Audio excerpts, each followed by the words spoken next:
Oui, 108 exemplaires dans le monde entier. Donc posez-vous et kiffez. Les Italiens, ils ont vraiment du goût pour les belles choses. Et je pense que cet Alfa Romeo 4C est un très bon exemple. Alfa avait déjà tapé très fort avec la 8C en 2006 et son V8 infernal. Petit extrait beau gosse.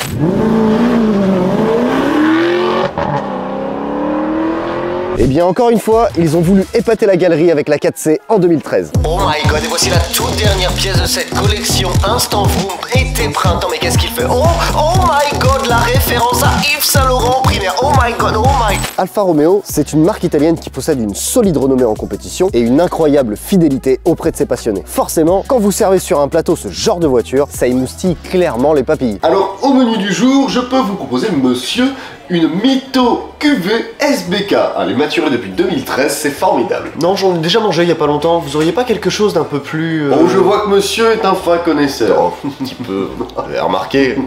Je l'ai vu, je l'ai vu. Je peux donc vous proposer notre menu spécial, une Alfa Romeo 4C Competition. Oui, monsieur. Vous savez me parler, vous. Ah ça pour un grand cru, c'en est un. On n'a pas les chiffres exacts, mais au final des 4C, il y en a eu quand même moins de 10 000 produites. Oui, parce que depuis 2019, la production s'est arrêtée. Mais un an avant, en 2018, pour les 108 ans de la marque, ils ont sorti une version spéciale limitée à 108 exemplaires. Et c'est une des 108 que vous avez sous les yeux. C'est même la numéro 65 pour être exact. À titre informatif d'ailleurs, pour la repérer c'est assez facile. Déjà sa couleur spécifique avec les stickers, qui était d'ailleurs une option donc vous pouvez aussi en croiser 100. Tous les accessoires extérieurs en carbone, les phares, les rétros, le béquet à l'arrière, la pièce sur la sortie d'échappement. Et pour finir cette pièce qui est présente que d'un seul côté, qui sert tout simplement à refroidir la boîte. Ah oui, et sur cette version le toit carbone est de série. Voici donc l'Alfa Romeo 4C Competizione. 4C, ça veut dire quoi d'ailleurs? Eh bien c'est tout simplement en référence à son moteur. Un 4 cylindres qui développe 240 chevaux et 350 Nm de couple. Attends, t'es en train de me dire que dans l'ancienne il y avait un V8 et là ils ont mis un 4 cylindres. Eh bien justement, il y a une raison à ça et Alfa a clairement abattu une carte maîtresse. C'est l'heure du duel. C'est là. C'est pas ça. J'ai failli vomir, c'est dégueu. La légèreté.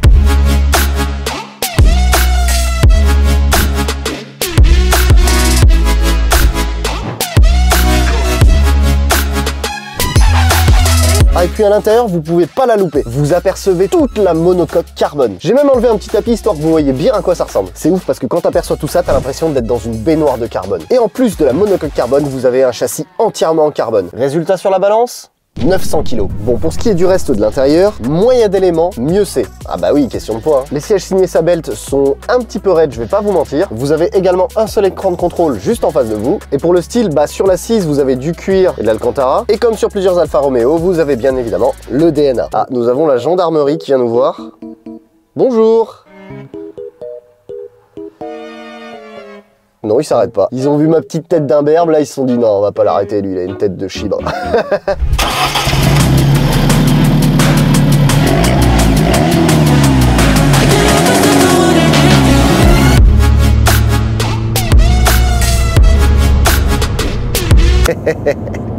Vous voulez savoir pourquoi je rigole? Il n'y a pas de direction assistée.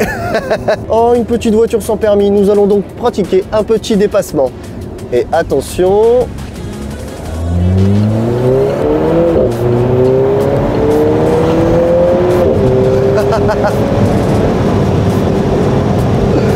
Ah oui.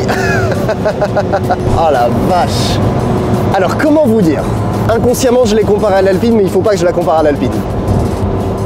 Ça marche bien.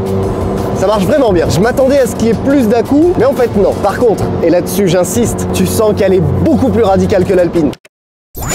Inconsciemment je l'ai comparé à l'Alpine, mais il faut pas que je la compare à l'Alpine. Donc ça veut dire que tout de suite, bah, tu sens vraiment tout ce qui se passe sur la route et tu sens qu'elle est beaucoup plus joueuse, tu vois. L'Alpine, elle corrige vite tes défauts de conduite, alors que celle-ci, un peu moins. Et alors ce qui est assez impressionnant, c'est ça. Écoutez.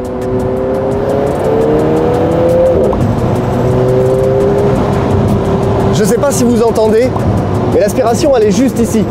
Donc ça veut dire qu'on entend vraiment le turbo et la voiture bien respirer. Et surtout, il n'y a pas beaucoup d'isolation dans cette voiture, donc tu entends tout. Et ça donne vraiment une impression de puissance trop folle. En plus, cette édition est livrée d'origine avec la ligne Acra. Donc forcément, c'est bien agréable. Il y a une valve d'ailleurs dans cette ligne, donc ça veut dire que quand vous êtes en dynamique, elle est ouverte. Il y a autre chose que je veux dire, c'est que j'entends souvent qu'elle est très raide. Alors oui, elle est raide, mais franchement, je m'attendais vraiment à pire. Je pense qu'à la longue, les sièges, ça doit pas être le top. Après bon, ça reste une voiture sportive quand même, donc c'est normal que ce soit raide. 900 kg, 240 chevaux, c'est vrai qu'on a tendance du coup à la comparer à l'Alpine, qui fait 1100 kg et 250 chevaux. Mais je vais vous dire quelque chose, c'est pas comparable. C'est pas comparable parce que cette voiture, elle est beaucoup plus artisanale, radicale et du coup moins polyvalente que l'Alpine. Mais c'est ça qui est cool. Et me demander laquelle je préfère, non, me le demandez pas parce que j'en sais foutrement rien, les deux sont vraiment bien.